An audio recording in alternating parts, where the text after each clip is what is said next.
दिल्ली में इस बार मुकाबला बेहद दिलचस्प होने जा रहा है क्योंकि जहां एक तरफ आम आदमी पार्टी एक बार फिर से एंटी इनकम्बेंसी फैक्टर के बावजूद कई तरह के लुभावने वादे कर रही है दिल्ली की सत्ता में आने के लिए। दूसरी तरफ बीजेपी ने पूरी ताकत लगा दी और कांग्रेस पार्टी भी इस वक्त अखाड़े में दिख रही है। तो क्या कुछ इस वक्त दिल्ली में होने जा रहा है? हमारे साथ वरिष्ठ जो पत्रकार हैं राहुल राज। तो इनसे हम जानेंगे दिल्ली की राजनीति को लेकर।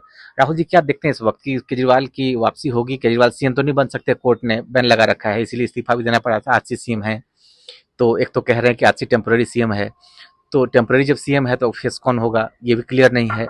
दूसरा, क्या इस वक्त आप देख रहे हैं? देखिए, आम आदमी पार्टी की जो राजनीति है वो पूरी तरीके से केजरीवाल के इर्द गिर्द ही है। भले ही उनको मुख्यमंत्री बनने से सुप्रीम कोर्ट ने मना किया हो, देखिए लोगों को केजरीवाल से ही लेना देना है, उन्हीं की बातों पे भरोसा है। बाकी कौन सीएम बने नहीं बने तो चुनाव के बाद पता चलेगा। आने वाले समय में क्या कोर्ट का निर्णय होगा, क्या स्थिति होगी, वो तो चुनाव के बाद ही पता चलेगा।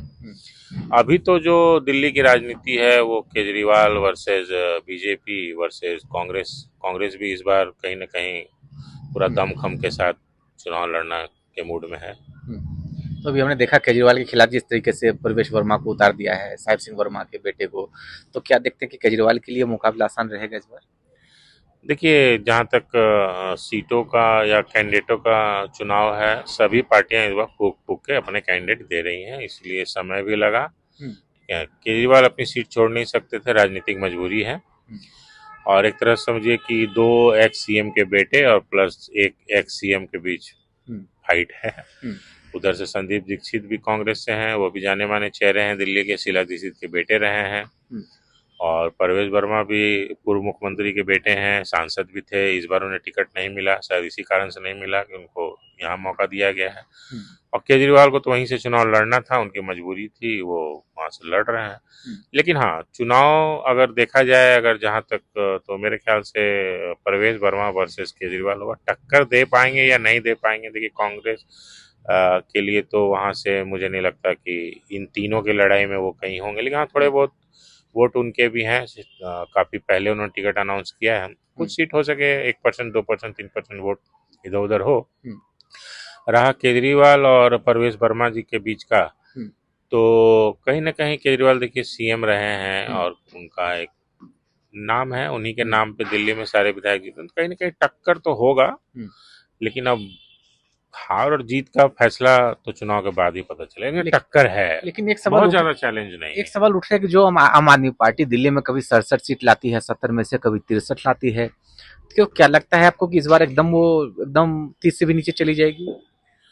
देखिए, चीजें राजनीति में, चुनाव में एक एंटी इनकम्बेंसी नाम की भी चीज होती है। कभी कभी काम नहीं करती, कभी कभी काम कर भी जाती है। अब देखिए 10 साल हो गए इनको, 2013 से सत्ता में है और काफी चीजें दिल्ली में बदली भी। बहुत कुछ काम भी हुआ, कुछ काम नहीं भी हुआ। लोगों में तरह तरह की चीजें भी हुई। और एक तरह से जैसे आजकल बाढ़ आया हुआ है फ्रीबीज का, मुफ्त में देने का, तो पूरे देश में चल रहा है, जिसकी कहीं ना कहीं शुरुआत भी अरविंद केजरीवाल जी ने ही की। चाहे मुफ्त पानी, मुफ्त बिजली, मुफ्त यात्रा, और अभी वो 2100 का भी वादा लेके आए हैं। तो इसका प्रभाव देखिए, लोग क्या है कि वो दे पा रहे हैं, दिया है उन्होंने, तो लोगों को एक तरह से इनके किसी बातों को लेके हो सके कि जल्दी मान भी जाएं कि भैया उन्होंने ये दिया तो ये भी देंगे। जैसे कि अभी गरीबों को आवास मिला, कोई कुछ दे रहा है, कोई कुछ दे रहा है, तो देने की होड़ सी लगी हुई है। लेकिन हाँ, अब 67 सीट में से अब कितना घटा दोगे? 20 सीट हार जाएंगे, 25 सीट हार जाएंगे, 30 सीट हार जाएंगे। उससे ज्यादा एकाएक कुछ ऐसा चमत्कार हो जाएगा, ऐसा तो मुझे नहीं दिखता है। तो मतलब आपका ये कहना है कि भले ही 20-25 सीट हार जाए, लेकिन फिर भी सत्ता के जो दावेदार है वो कहीं ना कहीं वापसी हो सकती है? हाँ, वापसी अगर थोड़ी बहुत कसक रह भी गई और कांग्रेस थोड़ा डेंट मारे, कुछ सीटें ले आई, तो फिर समझिए कि सत्ता की चाबी कहीं ना कहीं कांग्रेस के पास होगी। अब 2012 का चुनाव अगर आप याद करेंगे, तो उस समय जब ये दोनों मिल के कुछ दिनों के लिए सरकार बनाए थे, 39 दिन 49 दिनों की सरकार बनी थी, तो उसमें यही समीकरण हुआ था देखिए बीजेपी भी इस बार फूंक फूंक के कदम उठा रही है, खास करके उन सीटों पर ज्यादा नजर है जहां जीत का जो अंतर है वो 10,000 से कम का रहा है। वैसे कई सीटें हैं जहां जीत का अंतर 5 से 6,000 का रहा है, तो वहां पे क्या कमियां रह गई उस पर ध्यान दे रहे हैं।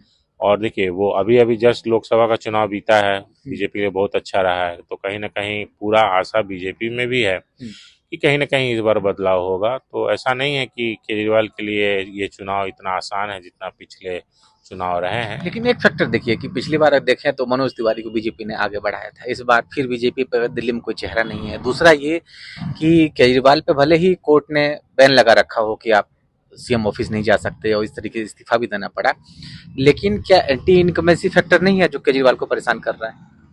क्यों नहीं है? 10 साल सत्ता में रहने के बाद देखिए एक्चुअली क्या है, दिल्ली में 50% 55% से ऊपर जो पॉपुलेशन है गरीब तबके का है। कितना भी आप अमीर राज्य मान लीजिए, ठीक है ना, उतना लोग हैं, इतनी आबादी है यहाँ।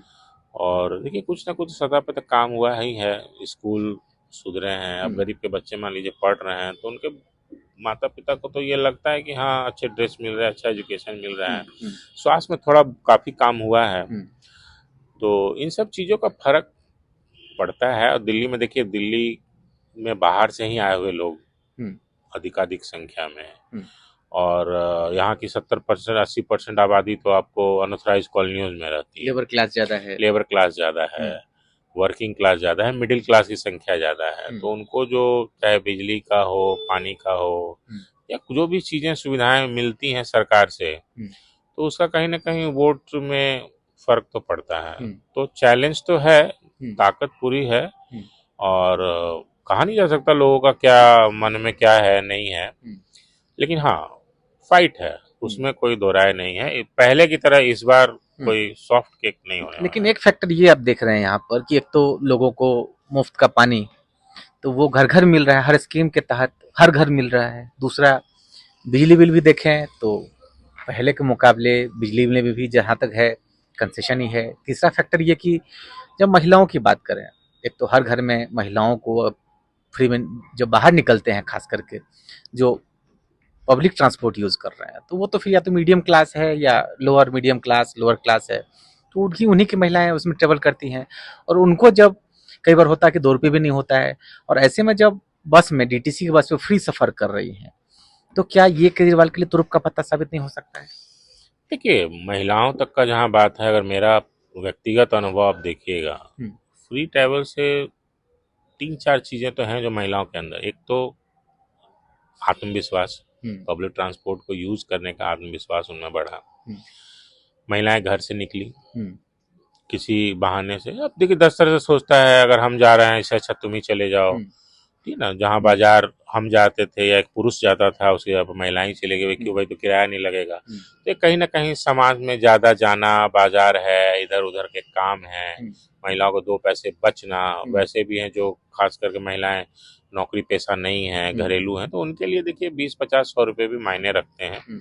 तो एक तरह से उनको समझिए कि वो पैसे तो बचते ही है ना। तो कहीं ना कहीं उसका फर्क तो पड़ता है। और एक कॉन्फिडेंस जो है वो महिलाओं के अंदर वो तो बड़ा है। जिस तरीके से अब यात्रा का जो डाटा है उसको आप देखेंगे, तो जिस तरीके से महिलाओं ने सफर किया है, तो अपने आप में वो इस बार फिर से केजरीवाल ने अनाउंस किया कि 2100 रुपये हर महिलाओं को देंगे, तो ये क्या लगता है आपको कि कितना दिल्ली में इसको इम्पैक्ट पड़ सकता है वोटर में? देखिए मुफ्त में देना कहीं ना कहीं बहुत सारी विकास को रोकता है, ठीक है ना।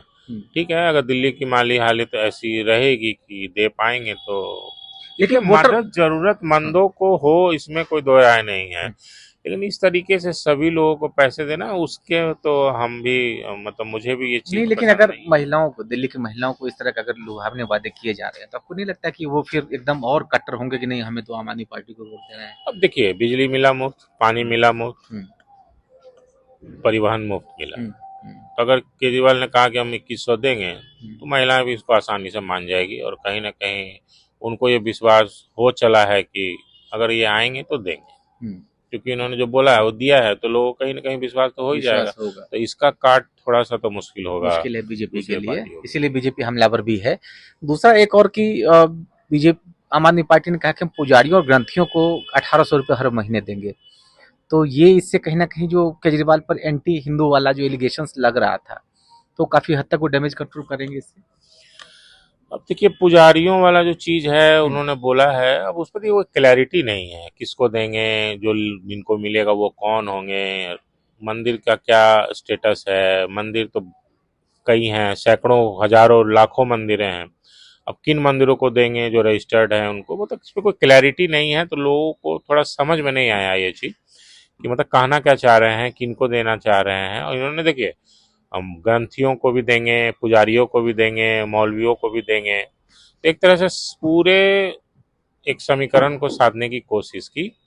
अब इसमें लोग अपना अपना हित देख सकते हैं, लेकिन इसमें कोई क्लैरिटी नहीं है, कैसे देंगे नहीं देंगे वो तो आने वाला वक्त ही बताएगा। तो जाहिर तौर पर आने वाले वक्त में पता चलेगा कि आखिर केजरीवाल को क्या कुछ मंशा है वाकई में।